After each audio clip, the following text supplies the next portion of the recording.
Hi and welcome to Shrimps and Snails. In this video it's all going to be about snails and whether I call them pest snails or if I think they're beneficial to your aquariums.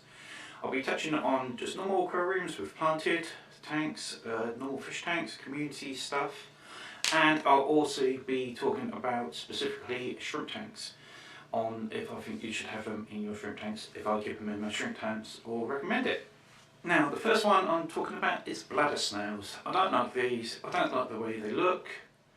They breed quite rapidly. In fact, they breed very rapidly. I've only luckily had one in my tank. They will breed asexually, unfortunately, but I managed to get it out before it laid any eggs.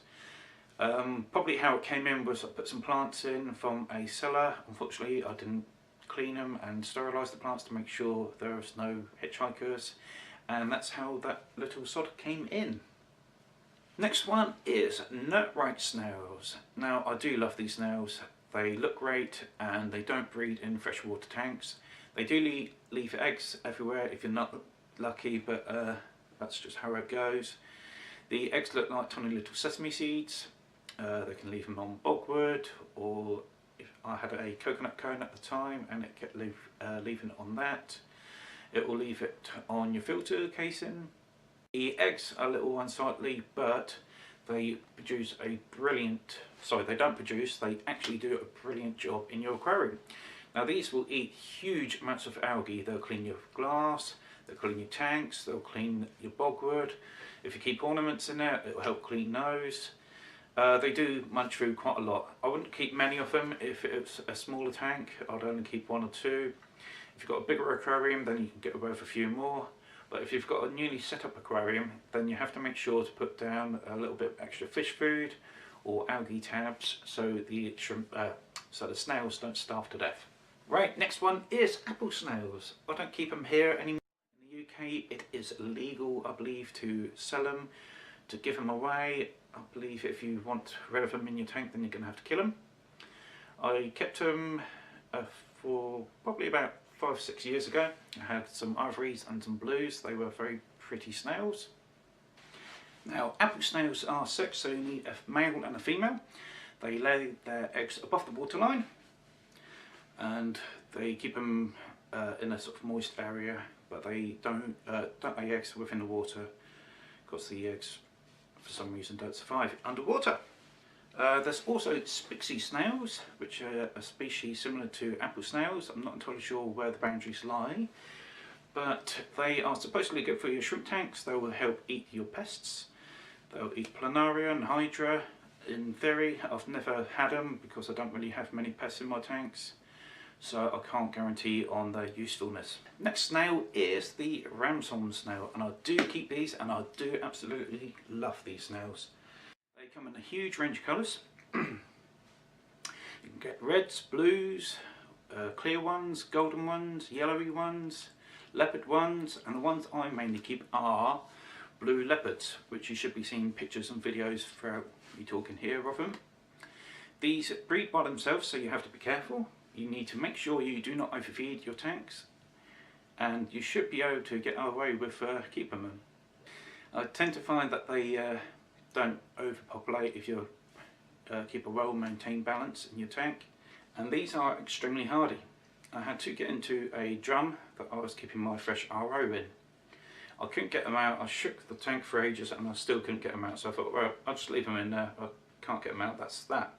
They were eating all these sort of slime and algae that develops on the side of tanks. Now, these stayed in there for a good few months. There was no heater.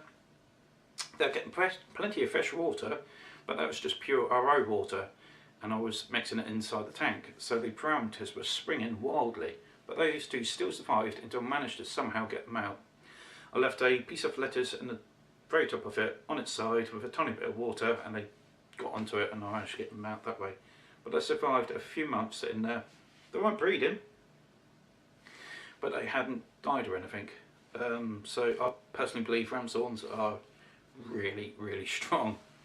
Right, another snail that I would like to keep, but for some reason haven't got into yet, is rabbit snails. Now, these like it a little bit warmer than I keep my tanks, which is possibly one of the reasons, and they are quite a big snail.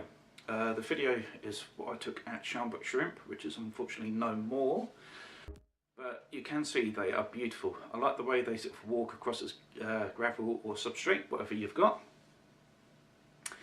They do not breed very fast at all, to be honest. I think it's only roughly one egg every 6 weeks that hatches. So unless you've got hundreds of them, you're not really going to have too many to breed. Now, another snail that I keep is the Malaysian trumpet snail. Some people love them, some people hate them.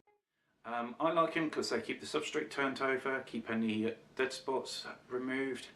I don't keep the normal sort of yellowy, sort of creamy coloured one with speckles. I tend to keep the black Malaysian trumpet snails because they're a little bit different, and I do think they really look pretty smart in the tank. They mainly hide under the substrate. Occasionally you see an adult come out.